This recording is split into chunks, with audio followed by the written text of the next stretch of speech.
அப்போ என்ன பண்ணாங்க, ரொம்ப குளிர் தாங்க முடியல, ஸ்வெட்டர் வாங்கலான்னுட்டு போனான். ஒரு கடையில் போய் ஒரு ஸ்வெட்டரை எடுத்து பார்த்தான். கலர்லாம் ரொம்ப நல்லா இருந்தது. இந்த ஸ்வெட்டர் வாங்கிக்கலாம், இது என்ன விலை அப்படின்னு கேட்டான். கேட்ட உடனே அவன் என்ன பண்ணான், ஏதோ ஒரு விலையை சொன்னான். அதுக்கும் பக்கத்தில் பார்க்குறான், ஒரு ஷால் இருக்குது.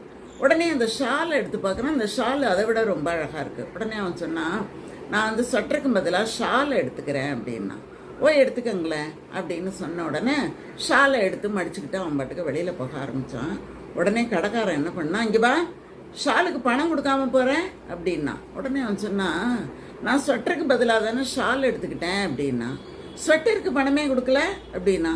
ஸ்வெட்டரை தான் நான் உங்ககிட்டயே கொடுத்துட்டேனே அப்படின்னு சொல்லிட்டு அவன் பாட்டுக்கு தூக்கிட்டு போயிட்டான்.